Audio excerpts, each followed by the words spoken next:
So AI isn't coming for your job, but the developer who's sitting next to you who knows how to use it, well, they absolutely are. So Microsoft just tested over 4,000 developers and found something very interesting. Those using AI tools like Cursor or Claude Code are 26% more productive than those who don't.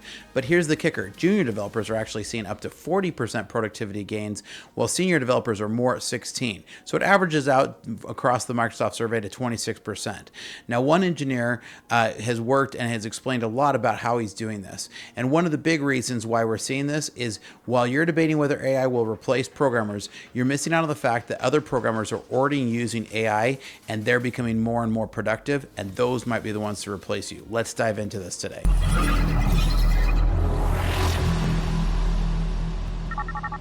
Welcome to Startup Hack. I'm Spencer, and here at Startup Hack, we train software developers and build custom software solutions for companies. With a decade of executive leadership as a fractional CTO and 25 years in software development, I've mastered transforming tech teams and products.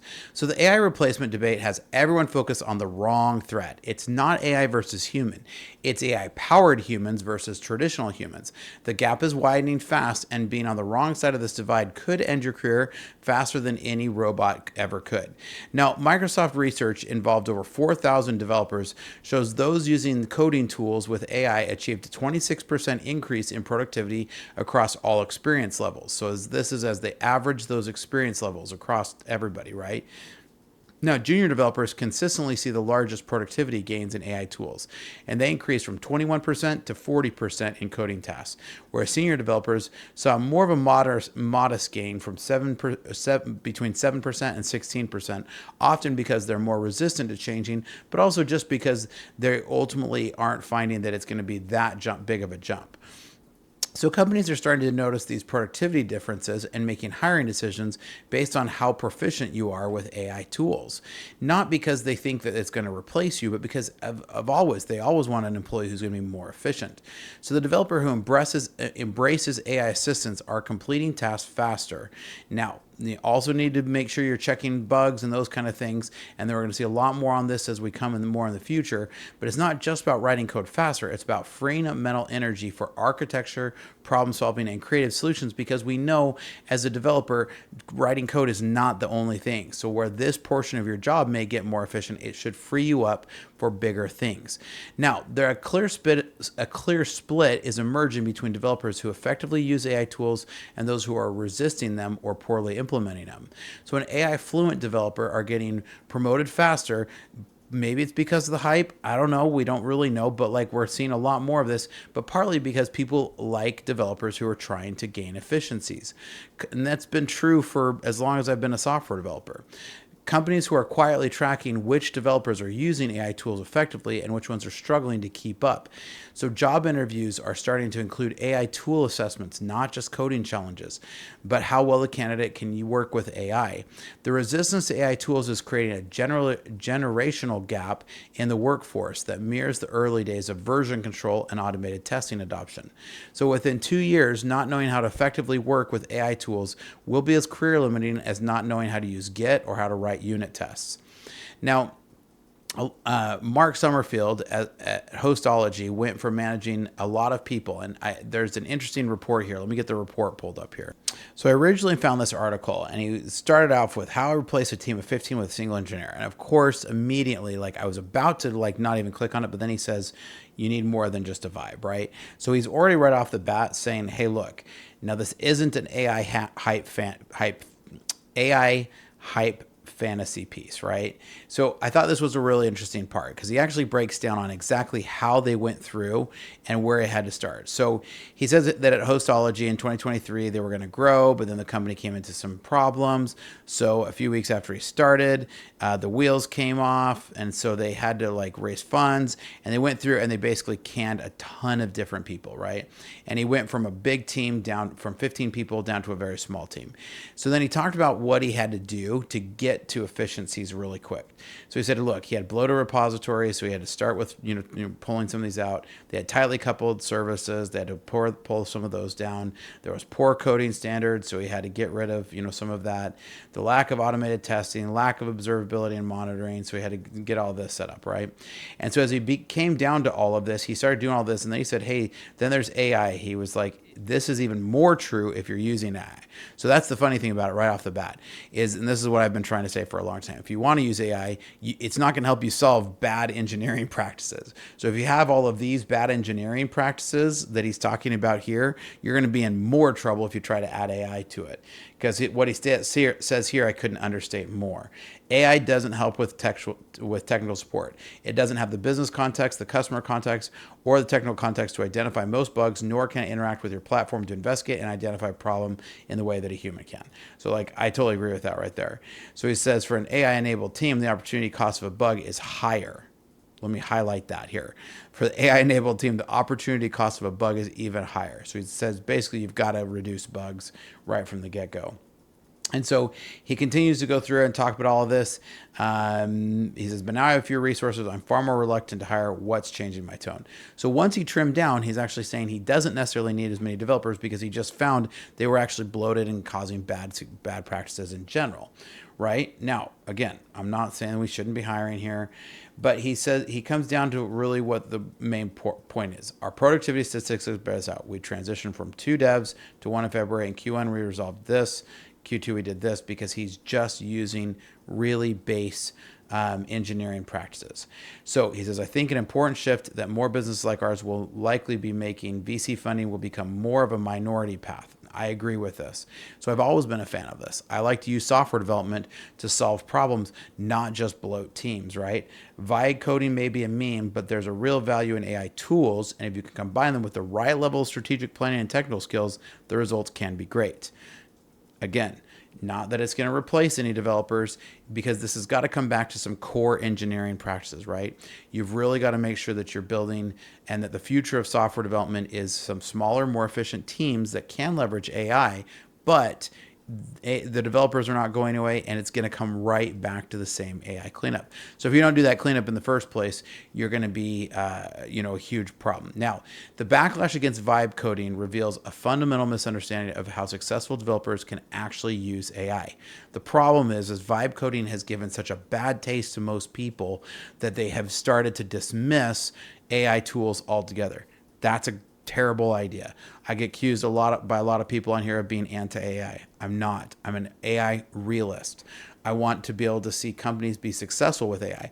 That means they're going to have to use AI wisely. Developers who succeed with AI still understand system architecture, debugging and security principles, and design patterns. AI can just make them a little bit faster. Like I said in the very opening of this, 26% faster.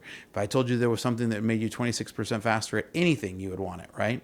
So the sweet spot is using AI for boilerplate, routine tasks, and initial implementations while applying human expertise for optimizations, integrations, and problem solving. Companies that tried to replace developers with prompt engineers learned this lesson the hard way when their systems fall apart under real-world pressures. So I really liked this tweet, this X post, right, from Kevin Naughton Jr. If you don't follow Kevin, he's hilarious. So shout out to Kevin here. I don't know him personally, but I follow him and he's really funny. Every software engineer should be required to pass some kind of litmus test for coding before being allowed to use LLMs for development. I really like this because those out there who are using it for vibe coding, thinking that they're going to implement the next most amazing thing, just really crack me up. I'm a huge fan of developers using LLM tools, right? I'm not a terribly large fan of non-technical people using LLM.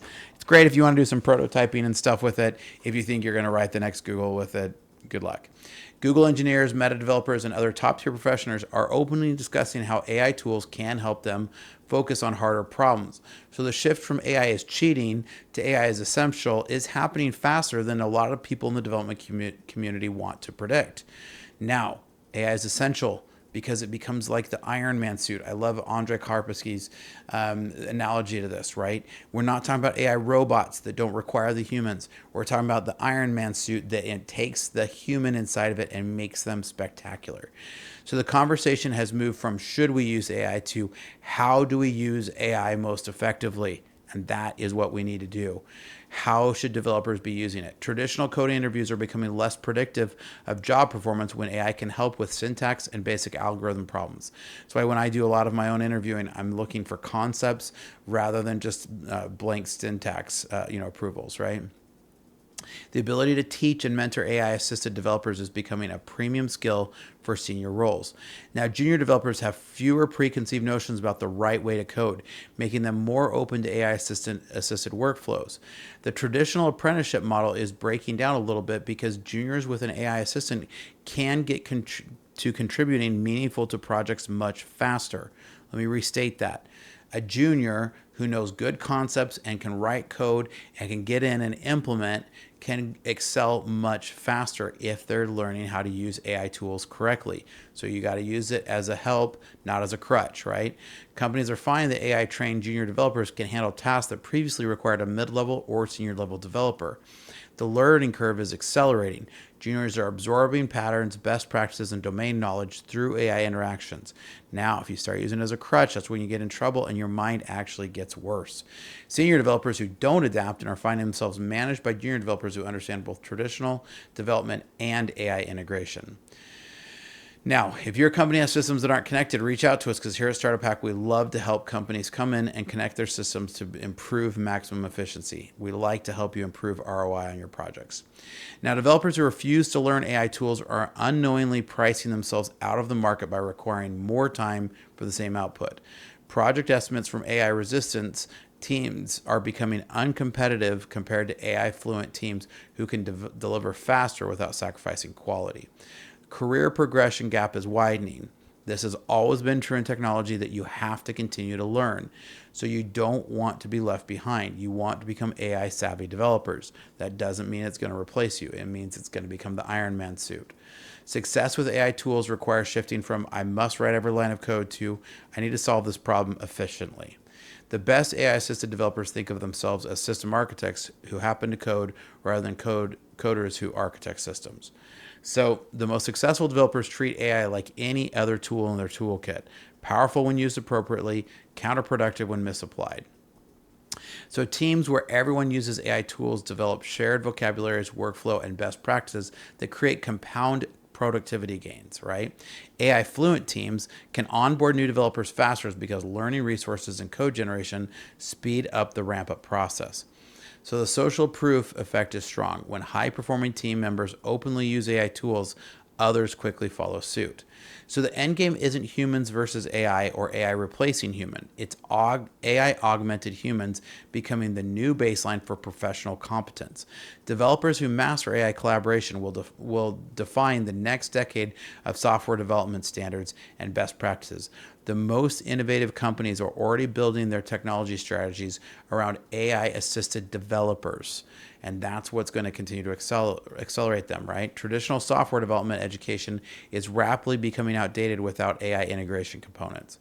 So if you're not learning AI at the tail end of something, you're missing out on something. Developers who thrive will be those who view AI as a force multiplier, not as a replacement. Now, as always, if you need help with your systems, reach out to us because here at Startup Hack, our specialty is connecting systems to help your company work like a well-oiled machine. So check out startuphack.com/Spencer and here's some great information about our services. Hi, my name is Spencer Thomason, and I'm a fractional CTO. With over a decade of executive leadership and a solid 25 years in software development, I've mastered the art of transforming technology teams and products. So what is a fractional CTO? This is where you can contract someone like myself to come into your organization and get the benefits of a seasoned CTO without having to employ me full time. In today's fast-paced world, efficiency, security, and product scaling aren't just goals, they're necessities. My passion is building impactful products and enhancing organizational efficiencies through technology. From startups to small businesses, my approach leverages lean methodologies to not just meet but exceed your strategic goals. Whether it's through executive mentoring, cloud system architecture, or launching a minimum viable product swiftly, my aim is to make a significant impact right from the start. Recognized in the Arizona startup ecosystem, my journey has been about creating value and fostering innovation. I have led technology for companies like GoDaddy, SRP, and Wells Fargo and turned challenges into milestones. I've taken this learning and launched 7 of my own brands, and now I want to help you. So if you're looking for a fractional CTO who brings a wealth of experience, strategic vision, and a proven track record, let's connect. Together we can build technology that not only drives your business forward, but also makes a difference. Technology leadership redefined to fit your needs. So reach out today.